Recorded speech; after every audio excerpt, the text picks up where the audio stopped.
Welcome to the Muck Grind Show, muckandgrind.tv. I'm your host, Caleb Morgan. I am Jeremy Northup. We got to get into it. My God, we finally had one of the long overtime games. So many of these overtime games have been ending so quickly. I think it's probably like the 19th game that's gone to overtime or something like that so far. But triple OT last night, Rangers Caps. Rangers pull it out. Marian Gaborik, the superstar hero, crushing the Caps fans late night after midnight.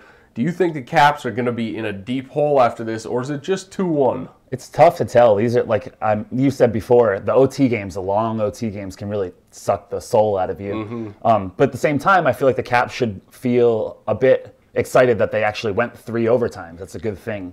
They were in this game. They should have won it a few times, actually.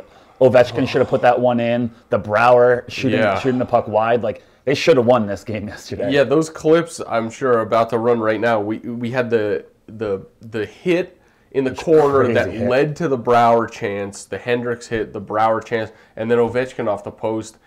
Ovechkin had some serious... The debate after Game 2 was Ovechkin's ice time. He had some serious ice time in this game, had a lot of chances, looked great. Looked like Alex Ovechkin, the superstar, the guy that should be winning games, the guy that should be leading the team in the playoffs.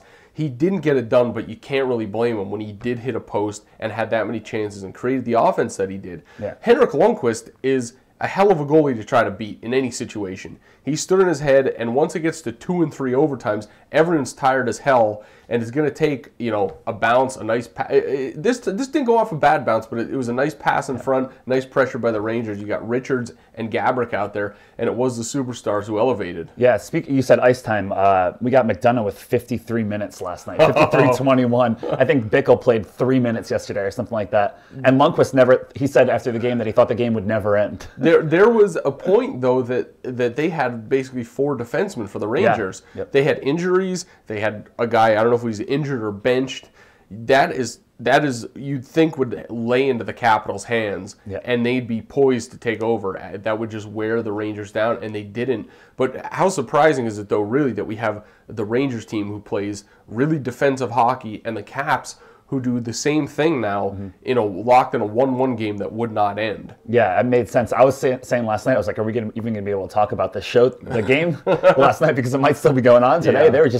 They get all sluggish as they go on. We've seen it a few times, But Holtby and Lundqvist, 47 saves for Holtby, 45 for Lundqvist. Mike Smith is laughing because he makes that amount of saves every single night.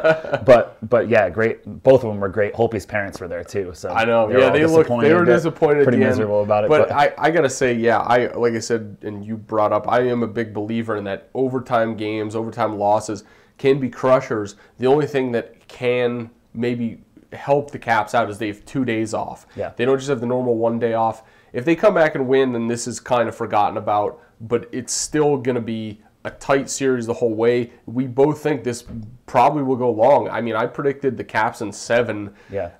I think I picked the Rangers in 6. I think, something like that. We both think the Caps have a serious chance here. They've got to really regroup and continue to do what they've done, because Lundqvist is great, but I don't think he's going to give up just 1 goal every game. You can't beat him. He's not infallible where you can't.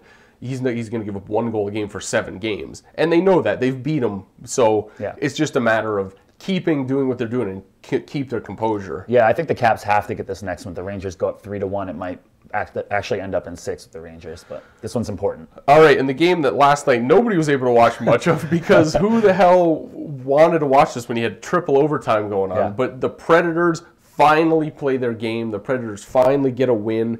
They're back at home, catfish on the ice, and we had a 2-0 shutout victory.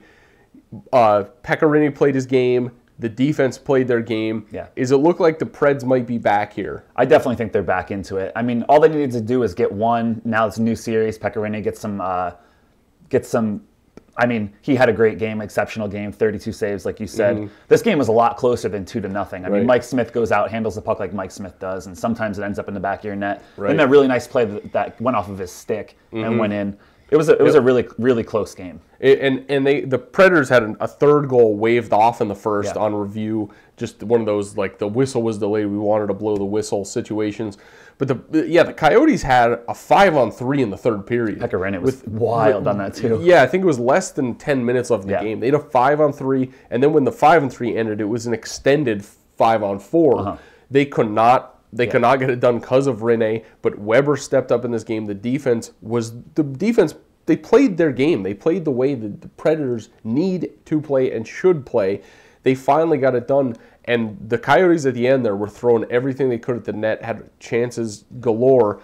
And yeah, it's not just to say Pekka Rinne had a great game. This is a shutout. This is a shutout. His first one major statement, and then they got game 4 again at home. Yeah, I think Radim Verbata is going to have nightmares of Pekka Rinne last night because he robbed them twice, big time. And Verbata and Doan, 10 shots between the two of them. Almost, a third of their shots yesterday. That was a stat I had. It was one of the few stats I had. Did I just steal it from you? Doan and Verbata had 5 shots. I apologize. But this looks to be a good series. I thought the Preds were probably going to dispose of the Coyotes a little quicker. Yeah. But now that the Coyotes went up 2-0, the Preds need that many more games to come back. So it looks like we're going to in for another long series. Yeah.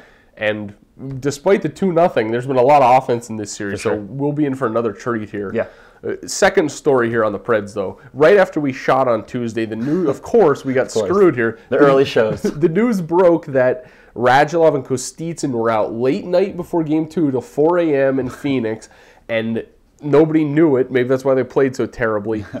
The Predators announced they're benched. They're not playing Game 3. They didn't, and the Preds pulled it together. Most interesting was Barry Trotz said, you know what? If we win, we get it together with this group of guys without Radulov. Yeah. We may go with them for Game 4. Do you think that's a right decision? And could this backfire here? I think it's a gutsy move. It's a lot like Dale Hunter with the limited Ovechkin time. It's kind of like one of those things that if it works, he's a genius. He's great. You know, if it doesn't work, you got fans that I'm sure in Nashville who are like, just get him on the ice. I don't freaking care what they do the night before, as long as they play. But you see Radulov skating up the ice all lazily. You got to think, I didn't know Phoenix nightlife was so great. You know, he's out there. You know, take him off the ice. They played really well. Jordan Tutu brings a lot of energy to the lineup. As long as he stays out of trouble. As long as he stays out of trouble. I said, I have it that he plays. Sometimes he goes a little too hard, but he had 5 hits yesterday in 10 minutes. Yeah. Radulov's not doing that. Yeah, he was making the most of his first game in the series, or maybe first in the playoffs. But yeah, Radulov, when he plays the way that he played in Game 2, I don't know how many people would be clamoring for him to come back because that was atrocious. We talked about it on Tuesday. So addition by subtraction usually doesn't happen with your biggest stars, but in this case it does when they're playing that terribly. But I know earlier you were talking about this sometimes happens when your biggest players go out for whatever reason, the rest of the guys step up. Yeah, I think you saw it with the Devils with Kovalchuk out. And Radulov actually, he came into the lineup late, so if he's not really playing, although he's one of the best players, it seems like they know how to win without him. And it's one of those things that's maybe tough to sustain, but right now it's working. I think Trotz should do what he said he was going to do. This is going to be really interesting. We'll see in the next day or two before Game 4 happens, whether or not he's going to stick to his guns. And Kostitsyn, one of the Kostitsyn and Radulov don't play. We'll see. Yeah. But let's move on. Like you just brought up, Kovalchuk. Kovalchuk did not play. Was a rumored groin. Turned out to be a herniated disc in his back. Didn't play in Game 2. He's practicing today. May play for Game 3. The Devils, my God. Devils played vintage Devils hockey, shut down the Flyers. Flyers almost went shotless in the second.